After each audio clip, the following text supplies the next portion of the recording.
Fala, leitores da Bíblia, graça e paz, tudo bem com vocês? Hoje a gente vai ler Isaías 49 e 50 e vamos ler o capítulo 3 de Tiago. Capítulo 49 começa falando sobre o servo. Escutem terras do mar e vocês, povos de longe, prestem atenção. O Senhor me chamou desde o meu nascimento, desde o ventre de minha mãe, fez menção do meu nome. Ele fez a minha boca como a espada aguda, na sombra da sua mão me escondeu. Ele fez de mim uma flecha polida e me guardou na sua aljava. E me disse: Você é o meu servo, você é Israel, por meio de quem hei de ser glorificado. Então, essas palavras são ditas por este servo que aqui é identificado como Israel, aquele por meio de quem Deus seria glorificado em toda a terra.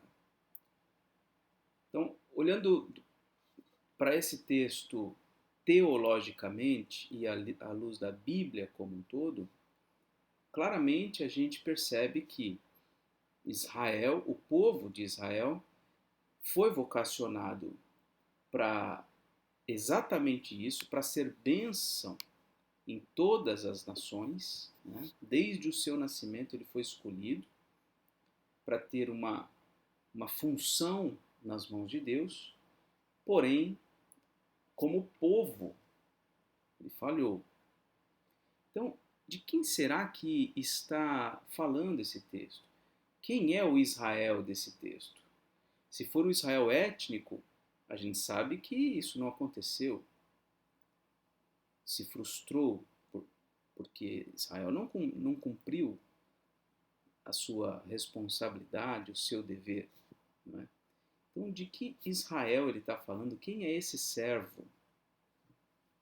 Versículo 4. Mas eu disse: Tenho trabalhado em vão, gastei as minhas forças por nada e à toa. Todavia, o meu direito está diante do Senhor, a minha recompensa está diante do meu Deus. Mas agora, diz o Senhor, que me formou desde o ventre para ser o seu servo, para trazer Jacó de volta e reunir Israel a ele. Olha só que interessante aqui, ó. Ele foi formado desde o ventre para ser o seu servo, para trazer Jacó de volta. Peraí, Jacó não é o Israel? Reunir Israel a ele, o Senhor. Olha só. Porque sou glorificado diante do Senhor, e o meu Deus é a minha força. Sim, ele diz, para você é muito pouco ser o meu servo para restaurar as tribos de Jacó e trazer de volta o remanescente de Israel. Farei também com que você seja a luz ou uma luz para os gentios. Para você é muito pouco isso. Para além de recolher o remanescente de Israel para mim, você também vai ser luz para os gentios, para que você seja a minha salvação até os confins da terra. O Senhor, o Redentor e Santo de Israel, diz ao que é desprezado, ao que é detestado pelas nações, ao servo dos dominadores: os reis o verão e se levantarão, os príncipes se inclinarão diante de você, por amor do Senhor, que é fiel, e do Santo de Israel, que o escolheu. Então, esse Israel aqui não é o povo, né? Difícil aqui identificar como o povo de Israel. Esse que é chamado de Israel, ele teria a função de ser luz para os gentios, de reunir o remanescente de Israel para Deus. Então me parece aqui, claro, que a profecia messiânica a respeito da vinda de alguém que incorporaria o propósito de Deus para o seu povo, mas que não falharia como o seu povo falhou, que seria de fato íntegro e reto em todo o seu proceder, cumprindo cabalmente a vontade de Deus. Assim diz o Senhor: no tempo aceitável eu escutei você, E no dia da salvação eu o socorri. Eu o guardarei e o farei mediador da aliança com o povo, para restaurar a terra e repartir as propriedades devastadas, para dizer aos presos: saiam da prisão, e aos que estão em trevas: venham para fora. Eles passarão ao longo dos caminhos e em todos os montes desertos terão o seu pasto. Não terão fome nem sede. O calor forte e o sol não os afligirão, porque o que se compadece deles os guiará e os conduzirá aos mananciais das águas. Então esse Salvador, ele vai ser o guia, ele vai cuidar, ele vai zelar pela vida do seu povo e trazer proteção mesmo para todas as intempéries. Transformarei todos os meus montes em caminhos, e as minhas estradas serão levantadas. Eis que estes virão de longe, e eis que aqueles virão do norte e do ocidente. Outros virão da terra de Sinim. Alegrem-se, ó céus, exulte, ó terra, e vocês, montes, cantem de alegria, porque o Senhor consolou o seu povo e se compadece dos seus aflitos. Gente, que mensagem maravilhosa! Para um povo que, que haveria de ser exilado, haveria de ser punido severamente por Deus, ouvir que Deus viria trazer consolo para o seu povo. Mas Sião diz: o Senhor me abandonou. Da perspectiva do povo, eles diziam: o Senhor me abandonou, o Senhor se esqueceu de mim. E o Senhor responde a isso: será que uma mulher pode se esquecer do filho que ainda mama, de maneira que não se compadeça do filho do seu ventre? Mas ainda que esta viesse a se esquecer dele, eu, porém, não me esquecerei de você. Eis que eu gravei você nas palmas das minhas mãos, e as suas muralhas estão continuamente diante de mim. Os seus filhos virão depressa enquanto os que a destruíram e devastaram se afastam de você. Levante os olhos ao redor e veja, todos se reúnem e vêm até você. Tão certo como eu vivo, diz o Senhor, de todos eles você se vestirá como de um enfeite, e deles se cingirá como noiva. Deus aqui mais declarações de amor pelo seu povo, né? Ainda que uma mãe possa esquecer do seu filho, eu jamais me esquecerei. Então, da perspectiva do povo de Deus, Deus o abandonou. Mas da perspectiva de Deus, não. Deus jamais se esquece, jamais abandona seus filhos, o seu povo. Pois quanto aos seus lugares desertos e devastados, e a sua terra destruída, agora você, ó Sião, certamente será pequena demais para os moradores, e os que a devoravam estarão bem longe. Os filhos que nasceram, nos seus dias de luto, dirão a você: este lugar é pequeno demais para nós, dê-nos mais espaço para morar. Então você pensará assim: que me gerou estes filhos? Pois eu era uma mulher sem filhos e estéril, em exílio e abandonada. Quem criou esses filhos para mim? Fui deixada sozinha, e estes onde estavam? Assim diz o Senhor Deus: eis que acenarei para as nações, e diante dos povos levantarei a minha bandeira. Eles trarão nos braços os seus filhos, ó Sião, e as suas filhas serão levadas sobre os ombros. Reis serão guardiões deles, e rainhas serão as suas babás. Eles se inclinarão diante de você, com o rosto em terra, e lamberão o pó dos seus pés. Então você saberá que eu sou o Senhor, e que os que esperam em mim não serão envergonhados. Que profecia linda, gente. Não sei se fica claro para vocês aqui na leitura. Basicamente, Deus está dizendo o seguinte: olha, embora vocês pensem que vocês estão sendo infrutíferos, eu estou cuidando de vocês e eu estou dando frutos a vocês. Aqui a expressão, né, do povo, né? O povo vai chegar e dizer: peraí, quem gerou estes meus filhos aqui? Eu era uma mulher sem filhos, estéril, eu estava amíngua, eu estava abandonada, eu estava em exílio. Quem criou esses filhos para mim? Eu fui deixada sozinha, se esqueceram de mim. Onde esse pessoal estava? E aí Deus fala, olha, tá aqui, ó. Estou chamando de todos os povos, pessoas, gente aqui estão sendo trazidas.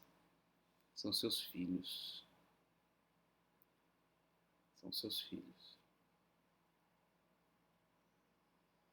Às vezes parece que Deus não está atento à sua igreja, por vezes parece que o remanescente do povo de Deus é muito pequeno, embora tenha igrejas muito numerosas, mega igrejas, embora tenham denominações com tanta gente, a impressão que dá é que a igreja está enfraquecida, o povo de Deus está à míngua.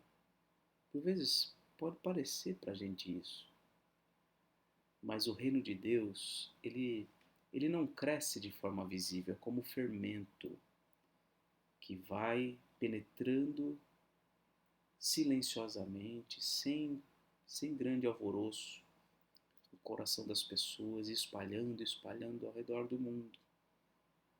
E certamente a gente vai se surpreender no último dia, quando Deus reunir todo o seu povo, gente de todas as nações. Certamente a gente vai se surpreender. Não porque foram salvos sem o conhecimento do Evangelho, não é isso, não. O conhecimento do Evangelho vai sendo pregado e é por meio dele que Deus vai chamando as pessoas eficazmente. Mas a gente tem que ter em mente isso. A igreja não é uma instituição falida. A igreja de Cristo, estou dizendo. Não estou dizendo a denominação A ou B, a pessoa jurídica, igreja. Não é isso que eu estou falando. Estou falando do povo de Deus. Esse Israel espiritual, encabeçado pelo Filho de Deus. Esse povo, longe de ser um povo pequeno, está longe de ser um povo fraco, pelo contrário, muito pelo contrário. A força de Deus, o poder de Deus é exercido nesse povo e ele cresce, ele se desenvolve, está caminhando, está caminhando, está caminhando. Com todo o esforço dos poderosos para fazer calar as vozes do povo de Deus, com toda a perseguição, com todo o aparato midiático, político, governamental, econômico, para mitigar a força do Evangelho de Cristo. Com tudo isso, o povo de Deus continua a prevalecer. O Senhor continua a nos sustentar, mesmo quando cristãos são mortos. O que a gente vê na história é que quanto mais o povo de Deus sofre, mais a igreja de Cristo cresce e se fortalece. E aí? De que lado você está? Será que alguém pode tirar o despojo de um valente? Será que os presos podem fugir do tirano? Mas assim diz o Senhor: certamente os presos serão tirados do valente, e o despojo do tirano será resgatado, porque eu lutarei contra os que lutam contra você e salvarei os seus filhos. Aqui não está falando de você, eu, não. Está falando do povo de Deus. Farei com que os seus opressores comam a sua própria carne e se embriaguem com o seu próprio sangue, como se fosse vinho novo. Então toda a humanidade saberá que eu sou o Senhor, o seu Salvador e o seu Redentor, o poderoso de Jacó. Capítulo 50. Assim diz o Senhor: onde está a carta de divórcio que eu entreguei à mãe de vocês e com a qual eu a repudiei? Ou quem é o meu credor, a quem eu vos vendi? Eis que vocês foram vendidos por causa das suas iniquidades, e a mãe de vocês foi repudiada por causa das transgressões de vocês. Por que razão, quando eu vim, ninguém apareceu? Quando chamei, ninguém respondeu? Será que a minha mão se encolheu tanto que já não pôde remir? Ou será que já não há força em mim para livrar? Eis que pela minha repreensão Eu seco o mar e transformo os rios em deserto. Até os seus peixes cheiram mal, pois não havendo água morrem de sede. Posso vestir os céus da escuridão e cobri-los com pano de saco. O Senhor Deus me deu uma língua erudita, para que eu saiba dizer boa palavra ao cansado. Ele me desperta todas as manhãs, desperta o meu ouvido para que eu ouça como aqueles que aprendem. O Senhor Deus me abriu os ouvidos e eu não fui rebelde, nem me retraí. Ofereci as costas aos que me batiam e o rosto aos que me arrancavam a barba. Não escondi o rosto dos que me afrontavam e cuspiam em mim. Eu olho para um texto como esse, dentre outros, eu falo, poxa, nossa cabeça como cristãos está em outro lugar, não está na Bíblia. Porque o mais comum entre nós é a reivindicação de direitos, é não deixar nenhum ir sem pingo, é querer resolver tudo, todos os detalhes e não suportar nenhuma afronta, nenhuma humilhação. E certamente a gente está bem distante do modelo bíblico de servo de Deus. Porque o Senhor Deus me ajuda, por isso não serei humilhado, por isso fiz o meu rosto como uma pedra e sei que não serei envergonhado. Perto está o que me justifica. Quem ousará entrar em litígio comigo? Compareçamos juntos diante do juiz. Quem é o meu adversário que se aproxime de mim? Eis que o Senhor Deus me ajuda. Quem poderá me condenar? Eis que todos eles envelhecerão como a roupa. A traça os comerá. Quem de vocês teme o Senhor e ouve a voz do seu servo? Aquele que anda em trevas, sem nenhuma luz, confie no nome do Senhor e se firme sobre o seu Deus. Todos vocês que acendem fogo e se armam com flechas incendiárias, andem entre as labaredas do fogo de vocês e entre as flechas que vocês acenderam. De mim lhes sobrevirá isto. Vocês se deitarão em tormentos.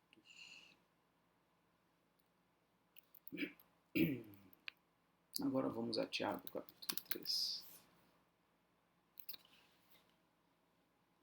Dominar a língua.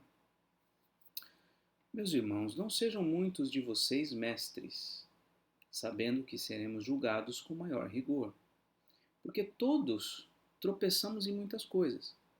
Se alguém não tropeça no falar, é um indivíduo perfeito, capaz de refrear todo o corpo. Ora, se colocamos um freio na boca dos cavalos para que nos obedeçam, também lhes dirigimos o corpo inteiro. Observem igualmente os navios, que são tão grandes e impelidos por fortes ventos. São dirigidos por um pequeniníssimo leme e levados para onde o piloto quer. Assim também a língua. Pequeno órgão, se gaba de grandes coisas. Vejam como uma fagulha incendeia uma grande floresta. Ora, a língua é um fogo e um mundo de maldade. A língua está situada entre os membros do nosso corpo e contamina o corpo inteiro.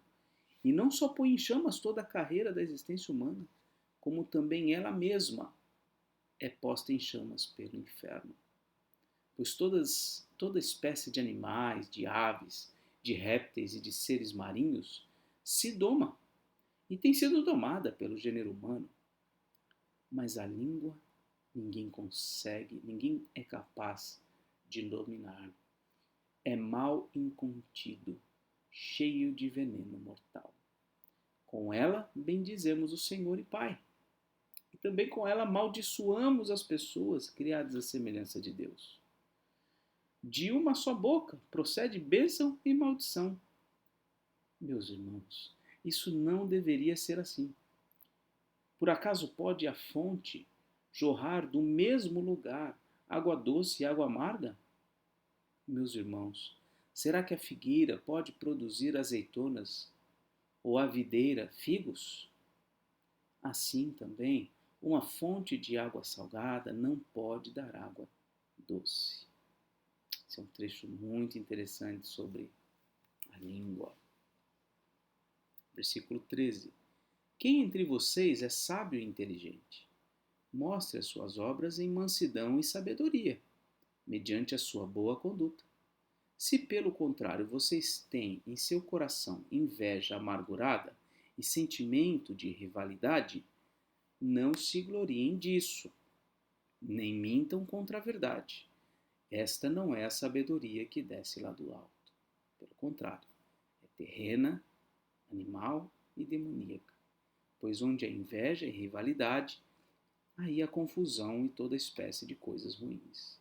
Mas a sabedoria lá do alto é primeiramente pura, depois pacífica, gentil, amigável, cheia de misericórdia e de bons frutos, imparcial, sem fingimento. Ora, é em paz que se semeia o fruto da justiça para os que promovem a paz. Irmãos, quantas coisas a gente tem a refletir e mudar na nossa vida à luz dessas passagens, né? Quanta coisa. Infelizmente, nós, povo de Deus, não somos exemplo dessas coisas diante dos olhos do mundo. Quantas vezes não é a sabedoria de Deus que tem sido percebida na nossa vida? A sabedoria do alto, ela é pura, pacífica, gentil, amigável, cheia de misericórdia, de bons frutos, imparcial e sem fingimento.